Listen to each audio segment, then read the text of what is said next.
Hello, everyone. My name is Omer Tene, and I am the Chief Knowledge Officer at the IAPP, the International Association of Privacy Professionals. And I'm delighted to be here with you virtually, unfortunately, to present this session, a Fireside Reunion, Data Protection at a Time of Uncertainty. It is a reunion because we try to convene this session every year.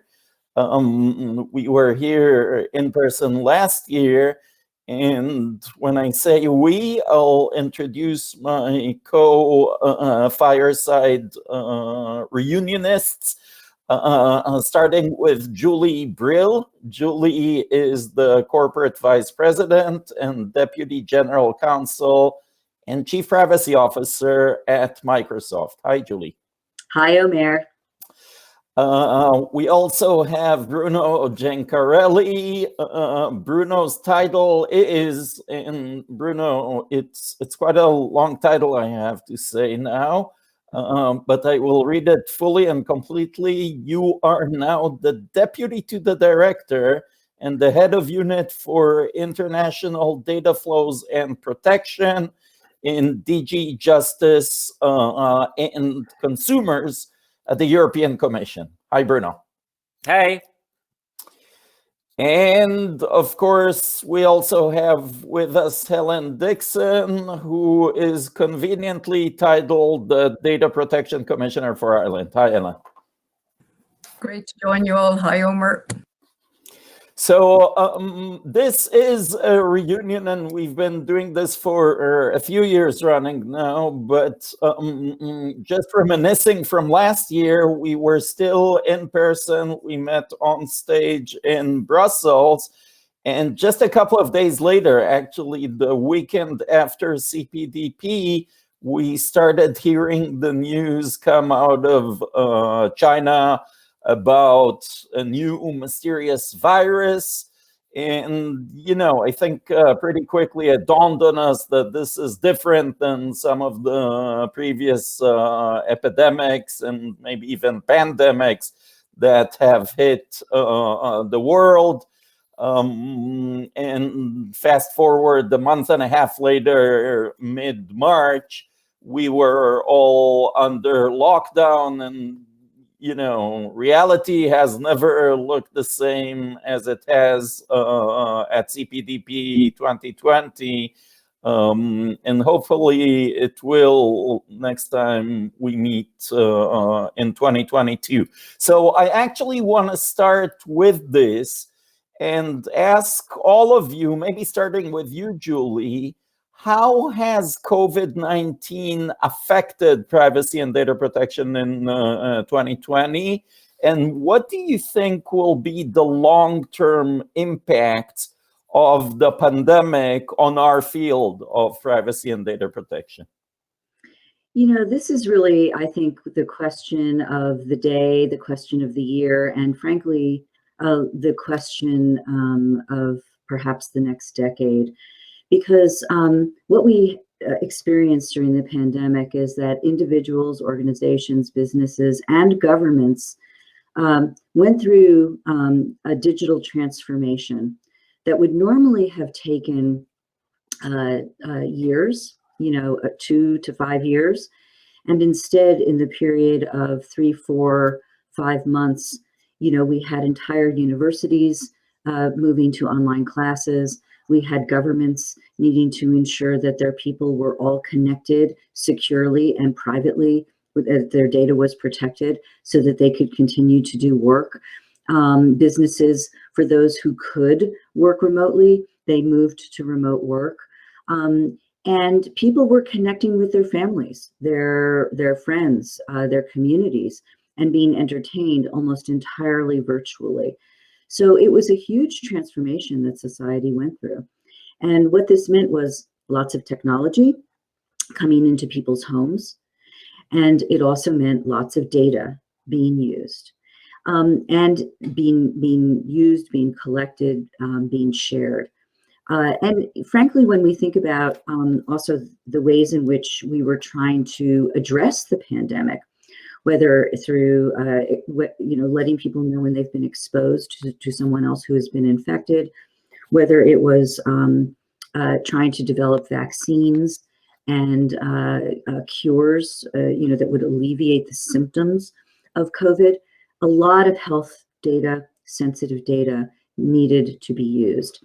So I think what happened during the pandemic was people understood the importance of digital transformation, of moving online, but also privacy became much more important and became top of mind for everyone. So when I think about the United States, just as an example for a moment, I think that to a certain extent, the ability of organizations, companies, and even the government to address COVID right out of the box was hampered. It was hampered for a number of reasons, many of which have been discussed over and over in the press. But I think one issue that is not as frequently addressed is the fact that the United States does not have comprehensive privacy legislation. And I think that that caused a number of organizations, tech companies and others, to take a step back and worry how they can use data to solve some of the issues related to COVID, and do so responsibly, respectfully, and within the norms that should be in place for privacy. So I think that it was a real issue in the United States.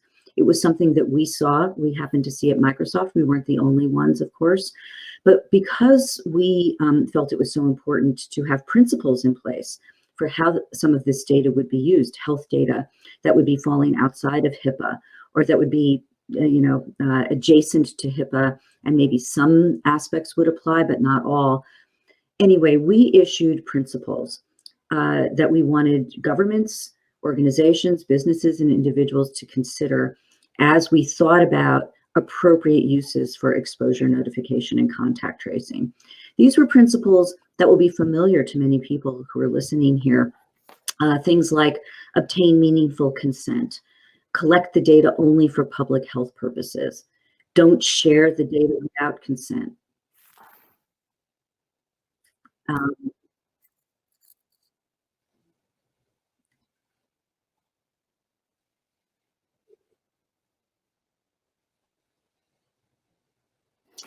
We're getting some background noise from the production team. I hope this doesn't go through to the audience, but if it does, production team, please note that we hear you. Julie, please try to continue. I also heard the noise. Yeah, no problem. I'm happy to. Anyway, we just thought it was important to sort of lay out principles, because we believe that these technologies to help bring society out of the pandemic are critically important. And we think that it is critically important that people trust these technologies. There are certain communities in the United States who are deeply concerned about who will see their data and whether it can be used for law enforcement and other purposes that would be inappropriate. And so that's why we said this data should only be used for public health purposes, and why the data should be deleted after it is no longer needed for this particular emergency. But as we move forward, the world of work, the world of socializing, the world will change. It will be many years while remote work will be a part of our lives. It might not be as big a part of our lives as it has been for the past 12 months, but it will be a part of our lives. And so addressing these issues around privacy to ensure that people trust the technology that's coming into their home, trust the technology that their kids are using to learn, trust the technology that they're using to connect with their families. These are going to be critical issues to address. And it's one of the reasons why I think we will likely see more activity around privacy legislation in the United States and elsewhere, where there currently are not comprehensive privacy laws. There are fewer and fewer jurisdictions that fit that description. But I do think it's one of the reasons why we will see more activity on privacy legislation, whether it's particularly COVID-related legislation or health data, sensitive data related, or more comprehensive. Great, Julie. So there was a lot there. Obviously, you mentioned acceleration of the digital transformation, which, you know, just the delivery of this session is one aspect of, and also digital contact tracing, access to healthcare information. I'll throw in immunity passports, which are more of a 2021 thing than 2020, but obviously privacy sensitive. And you'd even manage to slip in federal US privacy legislation 2 times, I know. So that's something we hopefully will talk about more. I want to throw in also the kids and this impact on their environment. It's not, you know, just work from home, it's also study from home. I actually have 3 kids studying from home right here, right now. So I apologize for any background noises. You know, it's also part of our 2020 experience.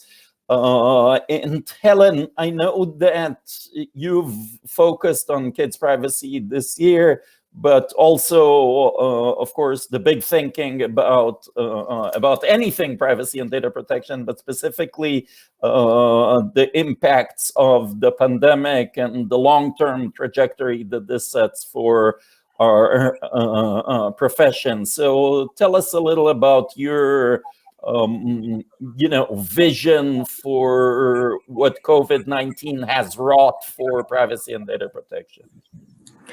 Great, thanks. I'll do that. I mean, I pick up a lot of the points you and Julie made very quickly. Julie mentioned the potential for a US federal privacy law. I think one of the things we saw enforced here in Europe is really the efficacy and strength of the GDPR as a baseline framework that was able to adapt flexibly at all of the unexpected scenarios that came after us. And Julie talked about large-scale systems of contact testing and contact tracing. We had lots of issues arising out of that in Ireland. Who should be told the results of a test, for example, if the public health authorities went into a particular type of workplace to do mass testing? Would the employer be told the test results first, in terms of employers looking at staff who might have medical vulnerabilities that would make them more susceptible? Were employers to get into now processing huge swathes of medical data? So an awful lot came at us very quickly. Both of you mentioned the historic collaboration between Apple and Google in developing the API. And the Irish DPC, alongside other EU DPAs, had a lot of work in working with public health authorities, looking at what Apple and Google were proposing and ensuring that whatever was introduced to supplement manual testing and tracing systems didn't invade people's data protection rights. Equally, I think, and we've seen this in every country, as governments started to introduce more movement restrictions to dampen down circulation across populations, it has given rise to questions of how data could be deployed to monitor and enforce behavior. And I think Julie was talking about that in terms of law enforcement access. And I think all of us have spoken before about the learnings from the US post 9/11, when new surveillance measures were introduced at a time of crisis. And we know that they can then take a very long time to unwind. So it's been very satisfactory for us as a data protection authority that the GDPR gave us a framework and guardrails and gave us a means of inserting ourselves into new debates and new processing implementations and ensuring that individuals and their rights were protected. So even the data protection impact assessment really came into its own as a very basic tool used across all of these new data processing operations. I think just talking about that API and Google and Apple, it did give rise, I thought, also to a very interesting debate on the role and power of big tech. We did see that some countries were unhappy that Google and Apple were able to dictate the so-called decentralized approach that they took in terms of the API that they offered. And I thought that was interesting, that it woke governments up in a very real way to the question of whether they did want to regulate big tech in ways other than are being done now. I thought it was also interesting in relation to the API that there was some good commentary from academics at the time this debate about decentralized, centralized was going on, to the effect that perhaps the debate was shut down too quickly in terms of deciding that it should be decentralized, that public health authorities should have access to less and the notifications should be between phones only. It left out any consideration of what would be gained by epidemiologists having access to more data. So in a sense, I think some of the academics were suggesting privacy and data protection were allowed automatically trump any discussion, and maybe we needed to consider that for longer. I thought that was interesting. The two of you have talked about technology in schools, technology in video conferencing, and in many ways, there are more privacy issues than data protection issues that can arise and that go beyond the scope of data protection law. But certainly in Ireland, and just last week, we received a complaint from a parent where the school the parent's child was attending was directed to use actually a UK learning resource. And the parent pointed out to us that the cookie banner on the website was absolutely appalling. It allowed no choice. You simply, it was a blocking banner and you had to accept tracking in order to proceed. So I think really this is what both of you have saying. We've had to deploy technologies in so many contexts now, where I think in reality we're realizing it's far from clear whether data protection by design and default and basic security is built into them. Let me just say a few very practical things before I wrap up. Of course, an effect of the pandemic is the European Data Protection Board is no longer meeting in person in Brussels. There's a lot of positives of that. I think we're discovering that while virtual has a lot of downsides and there's a lot of things we miss, it has a lot of positives as well in terms of efficiency and eliminating travel overheads. The challenges of staff working from home are, of course, again, issues that go beyond data protection and privacy.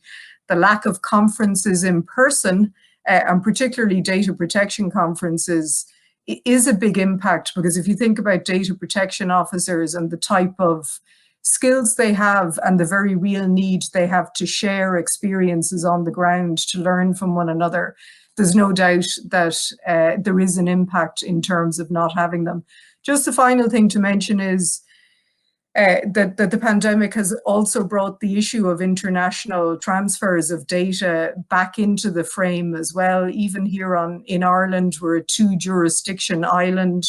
Northern Ireland, part of the island, is now a third country from the EU, and there's talk now of sharing passenger locator forms and data because of activity on the border.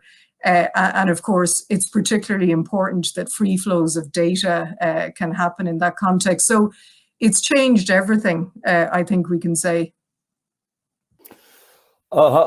Great, Helen. So much there. I'll note the super important issue that you raise about access to healthcare information for research purposes, which is a constant balance that the GDPR and other privacy laws try to affect.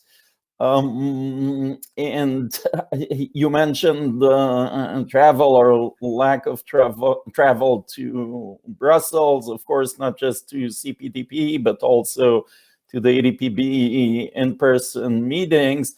I have to say that I do remember those very early morning flights from Dublin to Brussels as kind of a painful thing. I think it's a 6 a.m. flight.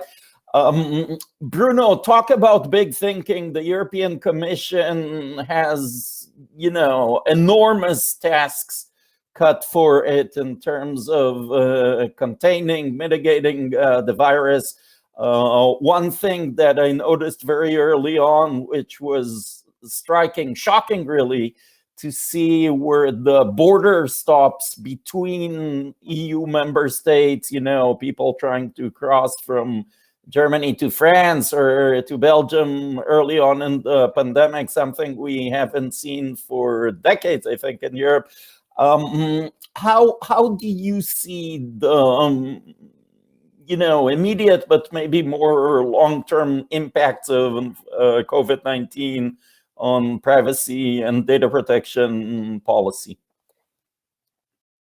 First, let me say that I fully agree with everything that has been said so far. I think that actually the COVID crisis, which of course is a terrible crisis, has been a sort of test case, stress case, and test of the vitality of privacy in general and the GDPR in particular. I think it's the first time we have seen, for the reasons that have been explained by you, by Julie, by Helen, we have seen for the first time in the global conversation, not only in our nice and cozy privacy circle, but privacy seen not as a constraint, but as part of the solution, for all these innovative digital solutions that have been in place, that have to be put in place to combat the virus, to prepare and build successful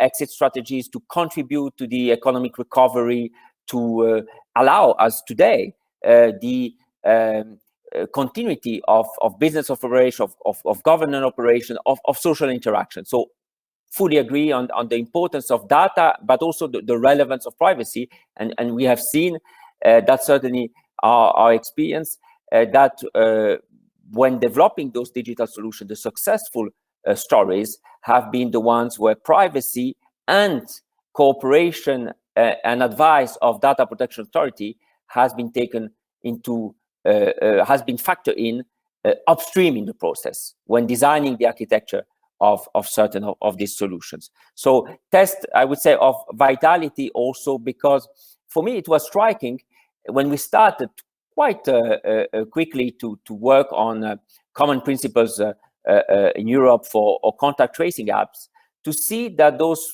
basic privacy safeguards and basic privacy principles around data minimization, purpose limitation, that a lot of observers would consider and were considering as outdated, as pre-big data, as artificial intelligence era, were actually very relevant. So principles that have been developed decades ago were extremely relevant, and Julie has explained that very clearly to develop those solutions.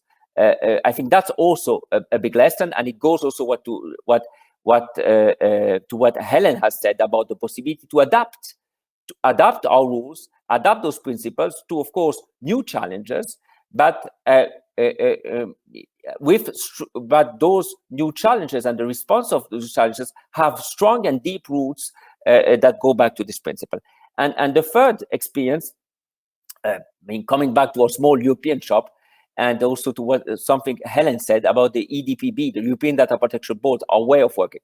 I think that the European Data Protection Board would not have worked as quickly and as efficiently as it did, for instance, in advising us on the guidance we issued on contact tracing apps, if it would have been meeting physically as it was doing every month. Actually, the European Data Protection Board was working almost around the clock, including the plenary meetings, which are the meetings bringing the heads of the DPA, of the data protection authorities, was at a certain point meeting at least once a week. So that's probably also lesson for the future. I don't know if this is the new normal. I hope not, because everybody needs also to work and think and develop new ideas in a more in a quieter pace. But this was, in a certain sense, also part of that test case and that stress case for system. That's interesting, Bruno. A bit of inside baseball there with the EDPB, you know, practicalities. Perhaps the commissioners are more pleasant and easy to work with when they don't need to wake up for 6 a.m. flights. But it's a good point, Bruno, because I think, you know, one thing is clear, and it's that this has profoundly changed the job market, the workplaces for generations now.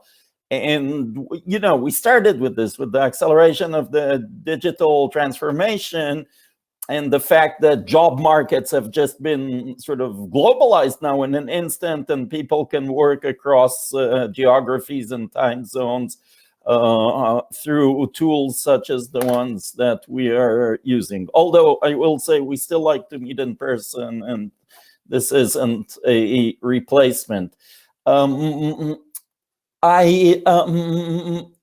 Just one comment I have on what you said, Bruno. I want to second your statement about GDPR withstanding the stress test and actually performing well with some of the balancing of interests, public health and public interests against privacy and individual rights in the rollout of COVID-19 testing or contact tracing. I think Julie will agree that in the US, we have seen a lot more friction in trying to deploy some of these technologies and solutions in the absence of a comprehensive privacy and data protection law, because the environment is so, you know, fractured and messy and layered with different rules and regulations at the federal, state, and even sometimes county level, affecting companies and governments here in the US. Let's, Julie, you wanted to say something? Yeah, I mean, I completely agree. That's what I was mentioning earlier. And I think to up level it and just be really clear for this audience, you know, what GDPR does is it provides guardrails for companies. It doesn't dictate, you know, how things should be done. It doesn't create safe harbors, but it does provide clear rules of the road that I do think, I agree with you and with Bruno, that it, excuse me, really did well during the COVID crisis, and it passed the stress test. And in the United States, healthcare providers, hospitals, pharmaceutical companies were, as I said, just they didn't have the same guardrails that were as clear, and there was confusion. And I think you know, that's one of the reasons why people are saying, wow, we really do need to address this so that we can use data appropriately and respectfully and have that balanced with good, strong privacy provisions. So let's talk about another stress test that European data protection, GDPR, and actually the global system had to endure this year. And I think the jury is still out on this one in terms of how it's performing.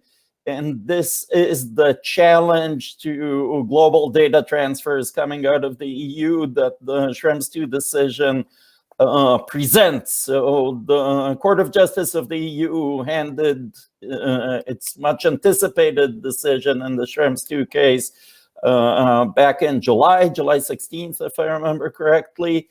And I want us to explore for a few minutes whether the decision leads us to a dead end, to a new equilibrium, or maybe just to more of the same in terms of data transfers from Europe, maybe specifically to the US, but also generally to other quote unquote third countries. And let's start with the US and with Privacy Shield, because this was the most immediate and clear outcome of the case. Privacy Shield is no longer with us. It was invalidated. And I want to ask, maybe starting with you, Bruno, as the immediate active player here, what needs to happen in order for a new Privacy Shield to be put in place? And how likely is it to happen? And let me give you a time frame within the next year. So before we meet again in person at CPDP 2022. Okay. You should never believe a bureaucrat, especially when giving a timeline. But I will try to give that, to answer also that question. But maybe let's step back. I know Schrems II raises a lot of questions, sometimes concerns, sometimes anxieties.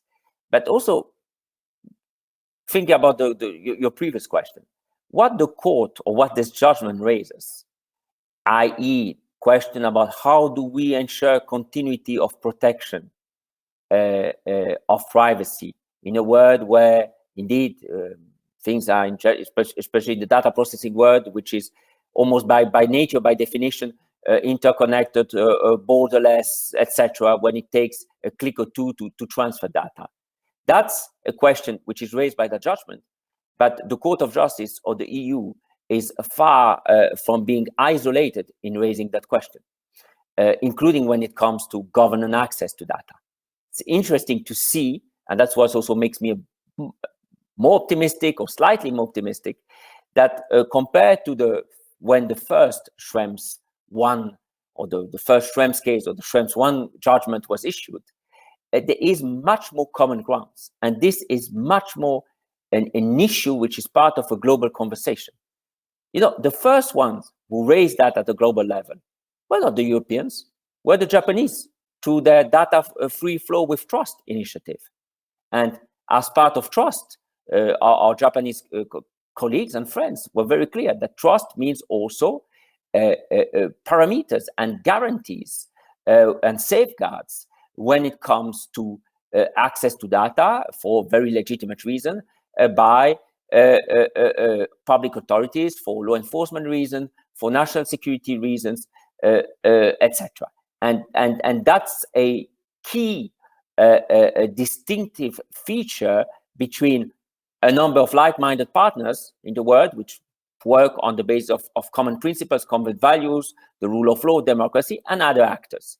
Very interesting. This has been at the core of the US debate, of course, around China and other actors, but more generally, you know, to see, for instance, that the State Department launched a clean network initiative this summer, which mentions privacy and adequate, you know, to see in a US document the use of adequacy, of adequate, probably in a slightly different meaning, but it's an interesting thing, of adequate privacy protection as an element to be taken into account when deciding to, for instance, export certain technology, give access to certain infrastructure is interesting. And that's, I'm not saying that only because I want to be optimistic or for sort of academic purposes. But for instance, this has already had some consequences and results. The fact that an organization like the OECD is developing common standards in the context of the modernization of the guidance on data protection, data flows, common standards on governance access to data and frame and not excessive government access to data is something you would not have expected even a few years ago. And that can also, I'm coming to your question, I'm not trying to avoid your question, and that can also help the search and reaching of a solution on a success arrangement to the privacy shield. You have seen from the beginning, almost from the day of the judgment, on both sides of the Atlantic, at the highest level, strong willingness, readiness to engage in these talks, finding solution to address the court's requirements. And you have seen this also very recently. The European Commission, together with our external action service, which is our Ministry of Foreign Affairs, published a communication in December on a number of issues. It's called a new transatlantic agenda for global change on a number of issues on which we want to either engage further or re-engage with the US administration. And data flows and free and safe data flows are mentioned as one of the key and priority action point. And that, of course, includes finding a solution for a new transatlantic transfer mechanism. You have seen also that the inauguration day, my counterpart has been appointed, Christopher Hoff, as the negotiator, as the US negotiator on these issues.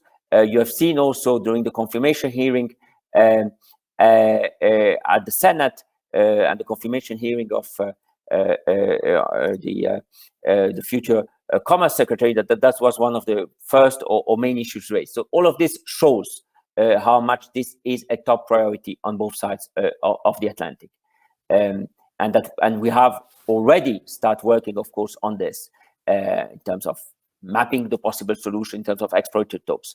How much time this will take, I cannot tell you. We have to recognize two things: that these are complex issues, would be complex issues for any countries or any regional bloc. The delicate balance between privacy and national security consideration. And we have to recognize something else, that this can only work if we can deliver the legal certainty stakeholders are legitimately expecting from us. And delivering and ensuring that legal certainty requires one thing: complying with the court's requirements and complying fully with the Schrems II requirements. So there cannot be any, and you should not wish for any quick fix shortcut. I welcome the signs of engagement.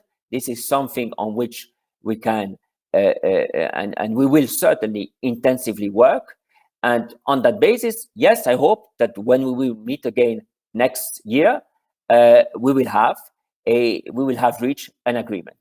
But that requires to recognize both the complexity of these issues and to recognize that the Court of Justice has given us a mandate, and either we fulfill that mandate or there will be no new arrangement. Bruno, thank you for this. But if you'll allow me, I do want to poke a little more and ask you a follow-up. I'm not surprised. And ask you a follow-up question on this, because you know that there are two sides to this coin, and actually to this negotiation specifically.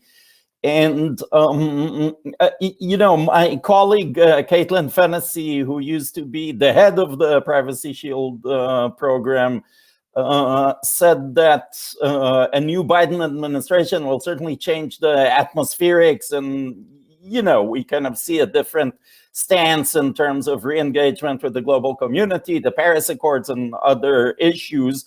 But it's hard to envision certainly legislative surveillance reform in the US under the current conditions. And in fact, it's not clear that, it is clear that the US isn't going to dismantle its intelligence community. And that's not required by the judgment. That's not required by the judgment. And it's not clear, Bruno, how much the intelligence community can give in terms of what the judgment is calling for. And I want to say, you're saying that you need to comply with the court's requirements. I see this clearly as the mandate for the commission, because it's your court, but for the U.S. government, it is a foreign court, and complying with its requirement is something that it might do as a matter of negotiations and a trade agreement, and there are different considerations, but it's not mandated to comply with what the foreign court says or lays out. And in fact, it's not clear that some of the European governments would want the US intelligence agencies to cut back on their practices. So with all this, I return to you in terms of likelihood and probability. Do you think that the US can actually deliver what the court will accept as a reasonable outcome? So first of all, I was, of course, referring to our position. You will understand we are the institution that has to take the political and legal responsibility for new arrangement, and we have a judgment from our Supreme Court. So we are not going to conclude that arrangement if we are not confident that we can credibly defend it. And you would expect from any system which is based on the rule of law that it complies with a judgment of its Supreme Court, number one. Number two, of course, nobody is obliging anybody to seeking an adequacy finding, decision. An adequacy decision has, of course, very important benefits. It basically assimilates a third country, which is, of course, subject to not the same laws as we are, but it's assimilate that third country to a member country, a member state of the EU. That's one of the very few areas where we can do this, so that data flows between two member states and data flows between the two member states of the EU and data flows between the EU and a third country are treated the same. That's my second point. Of course, no obligation to seek that, but if you want to seek that, there are certain conditions. Third point, this is not about, I think the court and everybody recognize, of course, the importance of having effective national security system. We recognize also the importance of our cooperation in addressing national security threat. The court judgment, and it would really be almost a lack of respect to the court that they say that the court judgment is about shutting down a national security system. No, the court judgment is about ensuring a certain continuity of protection on the basis of principles that might be called differently in different systems, but we believe are principles that bring together like-minded partners, such as access to court, judicial redress, if you want. What the court says about judicial redress is access to court. About proportionality and necessity, that when they can or there should be an interference with a human right, a fundamental right for other reasons, such as national security reason, that has to be framed and that has to be not excessive. So that's what we are talking about. And I'm confident that we can work on the basis of these principles, because we have probably more in common in terms of the principles we believe in compared to what we see in other parts of the world. And then my last point, legislation, non-legislation. We are saying to our American friends, for us, the importance is to deliver a certain therefore an outcome, for instance, in ensuring access to court or to a judicial remedy. Whether we are open to discuss how you want to, how can this be achieved, provided, of course, this is achieved to solutions that are legally solid, that are enforceable, that are binding. Whether we will need or not legislative changes on all of these points has to be seen. And we are not asking for legislative changes for legislative changes. That's not our role. We're asking to find solutions that can constitute solid foundations to a new arrangement for data transfer. Great, Bruno. Certainly no intention to disrespect the court's judgment. In fact, I have tremendous respect for even reverence for the court's protection of fundamental rights under the European Charter. I will say, though, that the court doesn't set out similar requirements for the national security agencies of European member states, because it's not competent to do so. If I may intervene on this, this is simply wrong. And I think we need to clarify those misunderstandings, not to lose. This is simply wrong. The Court of Justice has quashed and annulled legislation of member states, of the European Union, and decision concerning transfers on the basis of the same principle of necessity, proportionality, role of oversight body, and role of courts. Those are principles that apply across the board, and that are applied across the board by constitution. First of all, the constitutional courts of our member states are applied across the board by the European Court of Justice, and we had an example a few months ago with the two judgments, La Quadrature du Net and Privacy International, that concerned data retention, including in the area of national security, and those were not foreign legislation. There were legislation of some of our member states, and also applied across the board by the European Court of Human Rights, which has more than 50 years of case law on the balance between, on the one hand, privacy as well as other fundamental rights and national security, and has, I would say regularly, but it has happened that it has quashed a number of European countries' national security laws. So, Bruno, I want to this question of the double standard. I know it's attractive and easy and even sexy, but it's simply not true. But I want to let other speakers chime in and not get into a one-on-one. I'll just say that in that case, it was a European directive that was at issue. And we have read the European Parliament's report on the national security practices of the member states. So, but I do take the point about the European Court of Human Rights. Julie? I'm sorry, I have to correct this because it's inaccurate. The judgment LQDM and Privacy International are not about the European directive. They are about national legislation of 2 member states. Okay.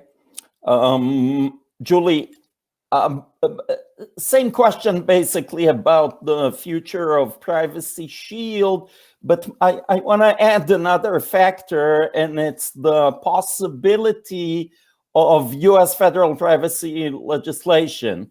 I think there is some optimism that it might actually move again, given the activity in several of the states and also the political changes. Would passage of federal privacy legislation in the US help achieve a new Privacy Shield?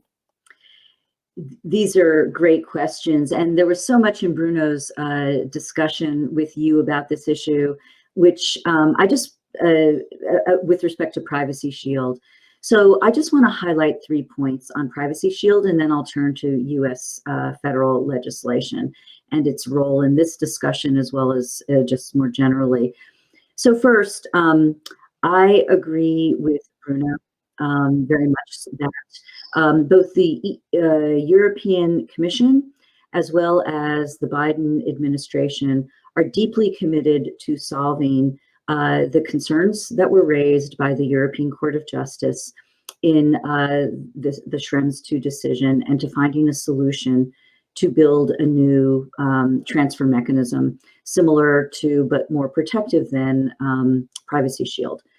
You know, as Bruno mentioned, the Biden administration on day one appointed his counterpart in these discussions. Chris Hoff is going to be a really great partner at the table with Bruno and with others. He's got a lot of experience, and he really knows these issues well, and also understands the importance. In addition, the very first question that was asked of Governor Raimondo at her confirmation hearing was about Privacy Shield. A senator, again, while considering whether or not to confirm her to be the Commerce Secretary in charge of the very large United States bureaucracy that is deeply involved with these transfer mechanisms, as well as the discussions to set them up. The very first question to her was, are you committed to solving Privacy Shield, and what will you do to make that happen? And she gave a very loud and strong affirmation of the commitment that she and the Biden administration have to try to solve these issues. Equally important is the commitment that we heard from the European Commission. As Bruno mentioned, communiques have been provided, and strong and supportive language to try to work together with the United States, with the new administration, to find a solution. So that is deeply encouraging to me, and I believe, as Bruno said, it is to him and likely to many others. I think another issue here is the scope of the concerns. So currently, of course, what is front and center is what is happening in the United States. But even there, I think it's important to recognize that the issues do not just involve US companies. I think there's a bit of a conflation over the fact that we're talking about US national security issues and whether or not they are necessary and proportional, and whether or not there is appropriate redress, somehow only affecting US companies. If there are European companies that are engaged in business in the United States, they are also affected by the activities of the security and intelligence services in order to try to keep the world safe. And the reach of the intelligence services and subpoenas will reach European companies as well. So this is not just about US companies. And I think that that needs to be clearly understood. The other issue is one that you, Omer, and Bruno were discussing, which is this is also not just about the United States. Granted, the decision that we are thinking about is about the United States and Privacy Shield, but issues around whether or not data can flow, data about Europeans can flow to the United States or other countries, have a lot in common. There are a lot of issues around what are the parameters under which the country to which the data will be flowing allows for appropriate, responsible use of data to protect citizens, to protect national security, and for other purposes, and whether or not there are appropriate safeguards in place. It's not just about the United States. It's about Brazil, it's about India, it's about Russia, and it's about, frankly, even as you were also pointing out, some of the member states' activities themselves. So I think that what I'd like to go to is my third point with respect to Privacy Shield, which is that this really needs to be a much broader discussion around how will the world establish appropriate norms so that people are safe, government can ensure that they can see data when necessary in a proportionate way, and that appropriate privacy protections are in place. And I think this is a global conversation, and I actually think that it's going to be one of the most important conversations that we have globally over the next year. The OECD is moving forward to begin to have these conversations with respect to, its members. And I think that that's going to be a very important venue. So yes, the United States and the European Commission, I think, will come up with a solution, and it will be tested again. There's no doubt about that. And I think they will come up with a sound solution that will hopefully stand up to the next test. But I think this is a much, much broader conversation that does need to take place and is starting to take place about the global norms about concerning responsible governmental access that will allow for the free flow of data and respect data protection and privacy. Julie, thank you for that. It's a great segue to what I wanted to focus on with you, Helen, which is the larger global picture. Because remember, Privacy Shield was not the main issue in the case. The main issue in the Schrems II case were standard contractual clauses, which are used in a much broader context. The Privacy Shield was kind of pulled in last minute and only to be knocked down. But it's, you know, to right size it, it affects 5,000 or so companies that signed on, whereas standard clauses are used by, you know, hundreds of thousands of companies. So, Helen, the standard contractual clauses, of course, were upheld, but the court, and it's a big but, the court required companies to put in place additional supplementary measures and was a bit cryptic about what that might mean. The European Data Protection Board stepped up very quickly, maybe thanks to video conferencing, and issued detailed draft guidance on supplementary measures. Alas, this draft guidance caused tremendous anxiety, and we see it in the question stream also. So I'll pull some of that.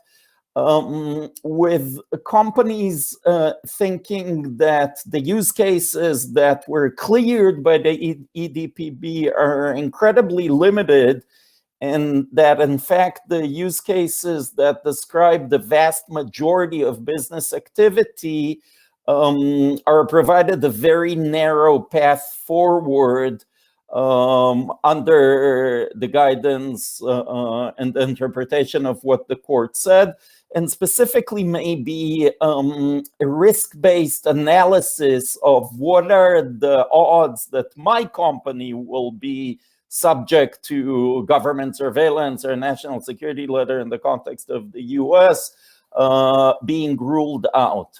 So with that, Helen, as the EDPB moves to develop the final version of the guidance, what do you see as some of the important considerations that should be built into it?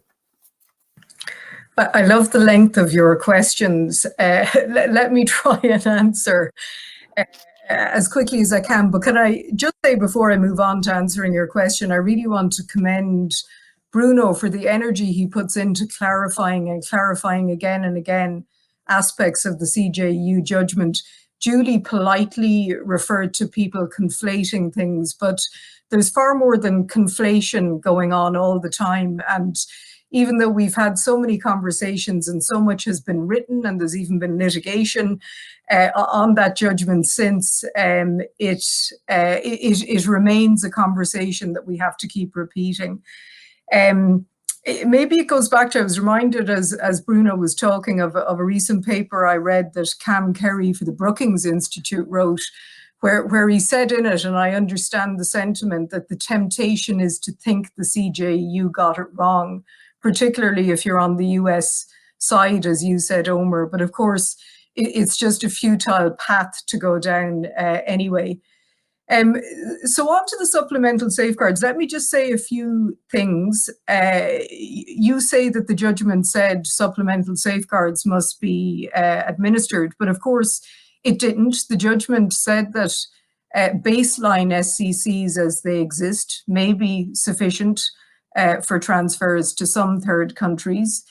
It is only where, for example, there is interference by public authorities with data protection rights that companies in their analysis of third countries may then have to consider supplementary safeguards, and they will have to, of course, consider if those supplementary safeguards can actually remedy the deficits such that there will be essential equivalence in terms of the protections. And of course, the part of the judgment we don't like to talk about is that the court did conclude that in some cases, transfers will have to be stopped, or in fact, given that it says organizations need to undertake the analysis before transferring, some transfers conceivably won't take place. And I know it's a dangerous thing to do, to rely on third-party Twitter accounts of something anyone else said, but I did note with interest, and if anyone in the audience has a copy of the script,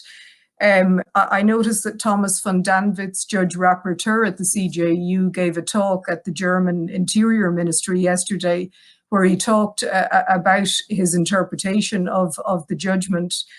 And it is reported that he re-clarified that point, that yes, transfers will have to stop in some cases, and he reiterated that that's what EU law provides for. But interestingly, and just as an aside perhaps to this discussion on SCCs, it is reported that he said, and this would be of interest to see precisely what he said, that in his view, the derogations were too narrowly and restrictively interpreted by the DPAs. And he referenced in particular, apparently, the necessity for the performance of a contract derogation as a basis. So again, that would be a bit of a cat amongst the pigeons, or an injection into this whole conversation. And if anyone has a copy of the actual comments, I'd love to get hold of it. Back to your question then on SCCs and the draft recommendations that issued from the European Data Protection Board. I think your comment is fair, that they have caused some anxiety. I don't think Bruno will correct me when I say 207 submissions received by the EDPB is a record breaker in terms of engagement with anything the EDPB has published as a draft. This is certainly the issue that has exercised the most organizations and given rise to them making submissions. What I can say to you is that there's a drafting team, part of the European Data Protection Board, that I know is going through those submissions in detail, and there is due diligence being given to the views that have been expressed by organizations. And then the task force, the International Transfers Task Force of the European Data Protection Board, will bring back a version to the plenary. So that process is underway. I don't know what it's going to conclude on, but you mentioned that one of the issues that's giving rise to anxiety is this view that the supplemental safeguards recommendations are expressed in very absolute terms with very limited use case studies, and that they don't appear to give any recognition to the risk-based approach of the GDPR or the likelihood in the case of any given company of the public authorities accessing. And I just want to give a DPC perspective on where I think the EDPB was coming from on that. And the reason I'm not expressing it as the EDPB's view is that I'm not mandated to speak for the EDPB, but as a member of it, what I understand as the DPC in terms of why that risk and likelihood is not built into the supplemental measures is that we did not view it in the EDPB as a measure. So if you go back to the start of my comments where I said, first of all, the baseline SCCs may be sufficient. It's only where there is interference by public authorities and the exporter has decided that supplemental safeguards are necessary, that supplemental safeguards come into it. And so perhaps when there's objections to the absence of likelihood or risk-based approach being thrown around, it's actually at that first stage that the risk and likelihood comes into the assessment by the exporter. Because if you think about it, likelihood isn't a measure, and the guidance or the recommendations and the draft recommendations as they are detailing So I can see Bruno maybe wants to say something on that, so I'll stop. Go ahead, Bruno. No, just to say that that we don't consider. I'm a bit cautious in using those terms, like, because as soon as you say likelihood or risk-based approach, this already taints the debate. But we don't consider these factors as part of measures, of supplemental measures.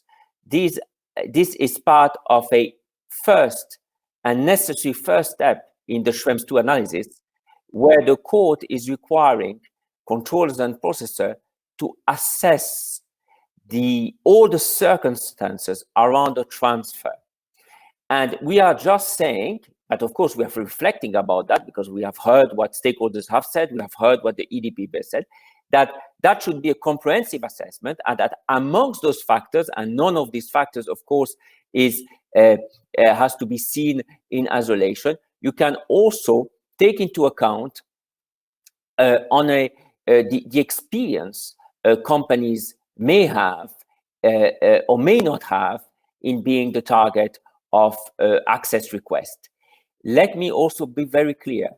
We propose this as an objective factor, as an evidence-based factor, not as something which is subjective, a company waking up in the morning and say, you know what, I don't think there's any risk. That's, of course, not acceptable. And we don't think that that approach that we are still considering, of course, is so far from what the GDPR is about in terms of, if you want, yes, risk-based approach in terms of accountability.